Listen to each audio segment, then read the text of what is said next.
반갑습니다. 임세무사입니다. 이 시간 장기간 명의개설을 하지 않는 경우 증여세가 과세가 되는지 안 되는지, 자, 우선 장기간 명의개설은 그럼 뭔지 그 부분과 그럼 명의신탁 재산에 대한 과세를 그러면 언제까지 과세를 할 수 있는지 그런 부분에 대해서 한번 살펴보도록 하겠습니다. 장기간 이제 명의개설을 하지 않는 주식의 증여의제 시기, 이 얘기는 뭐냐고 그러면 이제 A가 B에게 매도를 했어요. 매도를 했으면 당연히 B 소유가 될 거 아닙니까? 근데 B 소유가 되는데 B가 A 명의로 그대로 놔둬버리는 거예요. 근데 그대로 놔두면 실제로는 과세 당국에서는 A명인 줄 알 거 아닙니까? A명인 걸로, 인 것인 걸로 파기되잖아요. B가 이 명의개설을 안 해버렸으니까. 이럴 때는 이 B가 A한테 명의신탁을 했다고 보는 거예요. 그래서 이 법이 언제부터 생겼냐고 그러면 2003년 12월 30일 이전에 이렇게 2002년도에 말에 이제 법이 생겨가지고 그 전에 취득을 했는데 이 명의개설을 안 했다. 이게 실제로 신취득자에게 실제로 취득자가 명의개설을 안 했다. 그랬을 때는 그 2003년 1월 1일 날 취득한 걸로 보고 2004년 말까지 명의개설을 안 하면 2005년 1월 1일 날 증여의제로 보고 증여세 과세하겠다는 거예요. 근데 여기서 보면 소유권 취득일이 속하는 연도 다음 연도 말일 다음일이니까 이게 2003년도 명의신탁 의제한 걸로 취득한 걸로 보고 2004년까지 다음 연도 말이니까 2004년 12월 말일이죠. 그래서 2005년 1월 1일 날 증여의제 시기로 보겠다. 이게 이제 장기간 명의개설하지 않는 주식에 대한 증여의제가 되는 거고요. 그러면 이제 2003년 1월 이후에 취득한 경우는 어떻게 할 거냐? 이것은 위에 있듯이 소유권을 취득한 날이 속하는 연도, 다음 연도 말일 다음 날 증여 시기로 보는 거예요. 만약에 예를 들어서 2004년 1월 5일 날 취득했다. 그러면 2005년 말일까지는 명의개설을 해야 되는 거예요. 그럼 명의개설을 안 했다. 그러면 2006년 1월 1일 이제 증여의제 시기로 본다. 증여를 본다. 이런 규정이 장기간 명의개설을 하지 않는 주식에 대한 증여의제 규정이 되겠습니다. 여기서 그러면 이제 상속이 문제가 될 수가 있어요. 상속.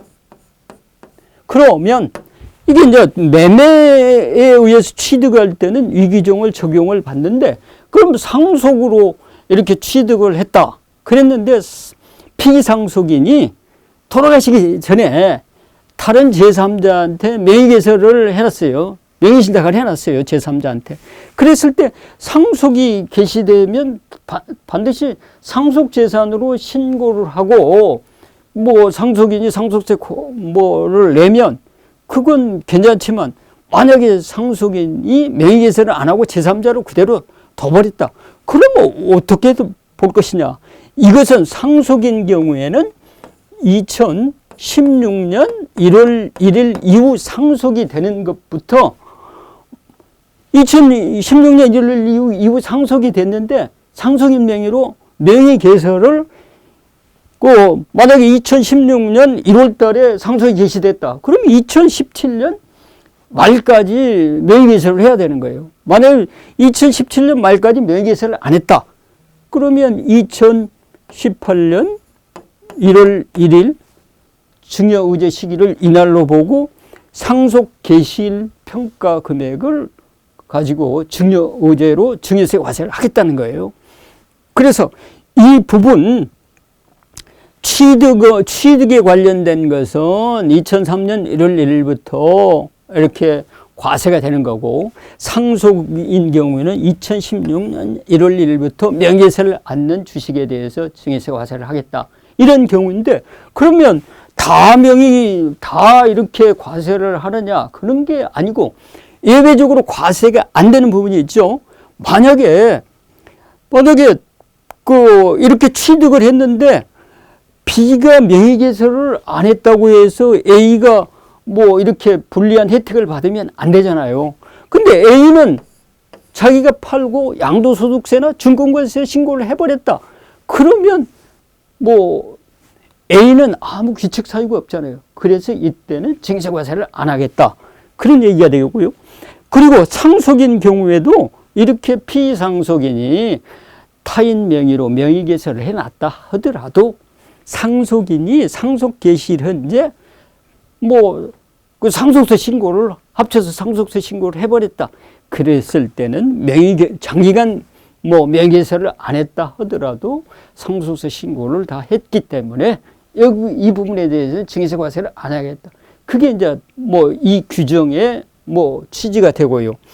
그래서 상속인 경우 제3자 명의로 피상속인 제3자 명의로 돼 있던 부분을 뭐 상속세 신고 규정에 의해서 합쳐지지 않고 나중에 이제 뭐 2년 후에 이렇게 노출이 됐다. 그러면 상속세도 과세되고 이렇게 이 기간 동안 명의개설을 안 했다고 해서 그 증여 의제에 대한 증여세도 과세를 받게 되니까 이 부분 뭐 상속인 경우에는 뭐 이렇게 우리 상속세도 과세되고 증여 의제 과세도 되고 그러니까 이 부분 상당히 세금이 많다고 이렇게 여겨집니다. 다음에는 그러면 이제 명의신탁 재산을 그럼 언제까지 과세를 하는지 뭐 한도 끝도 없이 그럼 과세를 안 해도 그 몰라서 과세를 안 해도 통용이 되느냐? 그 부분에 대해서 한번 보도록 하겠습니다. 그럼 기한 내 신고를 했다. 그러니까 뭐 증여세는 뭐 증여한 날의 말일부터 3개월 내에 신고를 해야 되고 상속세는 상속 개시일의 말일부터 6개월 내에 신고를 해야 되잖아요. 근데 국세 이렇게 기한 내 신고를 한 부분에 대해서는 국세를 부과할 수 있는 날부터 10년이에요. 근데 국세를 부과할 수 있는 날은 아까 말씀드린 대로 신고 기간이 종료되는 날부터서 국세를 부과할 수가 있잖아요. 신고 기간 중에는 뭐 납기준 징수라든가 그런 특별한 사유가 없는 한 뭐 과세를 안 하지요. 그러니까 국세를 부과할 수 있는 날이라고 그러면 신고 기간이 경과된 다음 날을 뭐 국세를 부과할 수 있는 날부터 10년. 그러니까 상속이다 그러면 6개월이 지난 그 다음 날부터 10년 동안 이내에 과세를 하는 거고, 만약에 신고를 안 해버렸다. 신고를 안 했으면 그 기간이 이제 15년으로 뭐 늘어나는 거예요.